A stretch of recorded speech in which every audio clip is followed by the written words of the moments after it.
안녕하세요. 잼스톤TV입니다. 지난번 추첨제 영상에 이어 오늘은 고덕 강일지구 청약 가점제로 당첨자를 선정하는 방법입니다.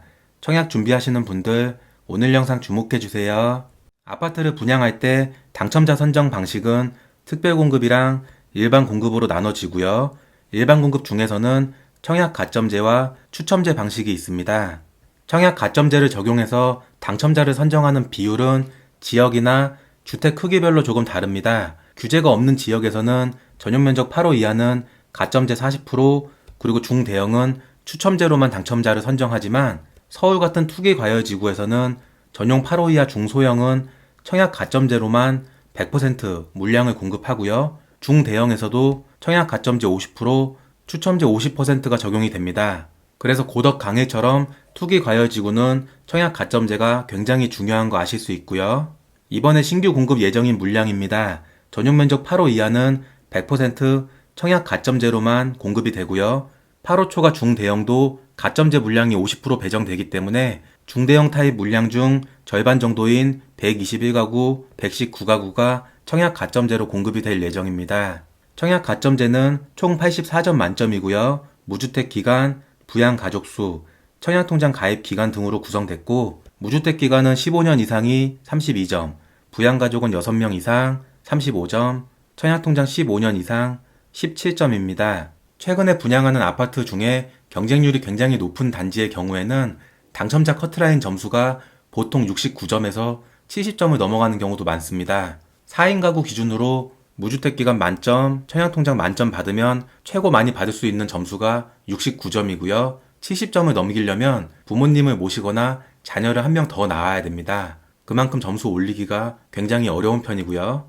청약 가점제에서 첫 번째로 무주택 기간을 계산하는 방법은 신청하시는 분이 주택을 소유한 적이 있는지 없는지에 따라 달라집니다. 주택을 소유한 적이 없으면 보통 결혼을 안 하신 분들은 만 30세부터 모집 공고일까지 기간을 따져보고요. 30세 전에 결혼하신 분들은 혼인신고일부터 무주택 기간을 계산하게 됩니다.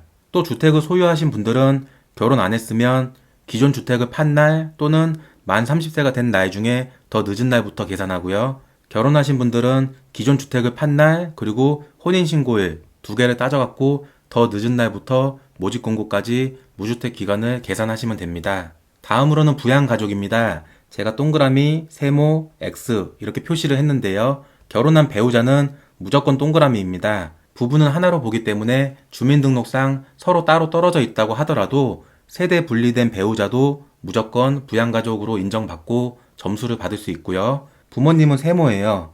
경우에 따라 조금 다른데요. 부모님을 부양가족으로 인정받기 위해서는 3년 이상 주민등록상에 같이 있어야 되고 부모님 두 분 모두 주택을 소유하지 않았어야 됩니다. 지금 말씀드린 조건을 충족하면 부모님이 내 부양가족이 되는 거고요. 청약 신청하시는 자녀는 반드시 세대주여야 되고 배우자의 부모님도 부양가족으로 인정받을 수 있습니다. 그리고 직계 비속 자녀들은 동그라미도 있고 세모도 있는데요. 만 30세 미만의 자녀들은 모집 공고 전까지 주민등록에 옮겨놓기만 하면 부양가족으로 인정받지만 자녀 나이가 만 30세가 넘어간 경우에는 주민등록 등본에 1년 이상 같이 있어야지만 부양가족으로 인정받습니다.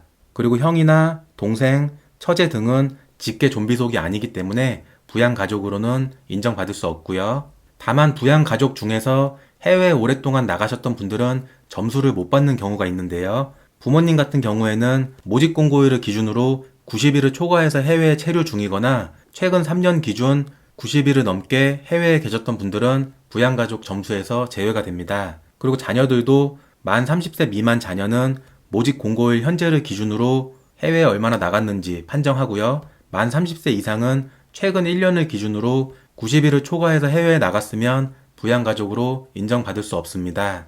다음으로는 청약통장입니다. 가입 기간이 15년 이상이면 17점 만점을 받을 수 있고요. 최초 가입일이 기준이 되고 한 명당 청약통장은 한 개만 가입할 수 있습니다. 현재는 청약저축이나 청약예금, 청약부금 등 기존 통장은 신규 가입이 중단됐고요.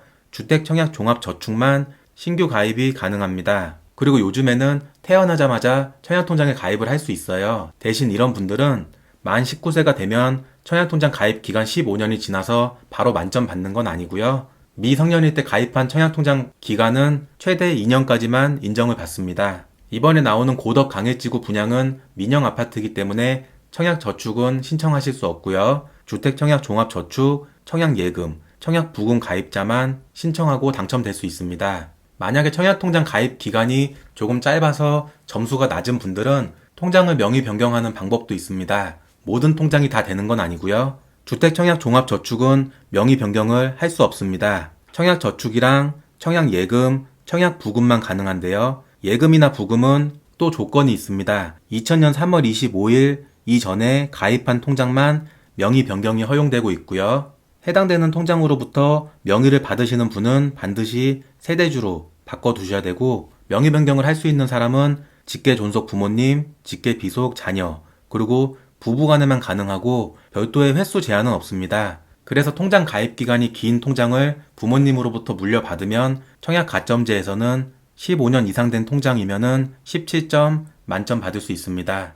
지금까지 청약 가점제 관련해서 항목별로 점수 계산하는 방법 등 알아봤고요. 오늘 영상 도움 되셨으면 구독, 좋아요 부탁드릴게요. 감사합니다.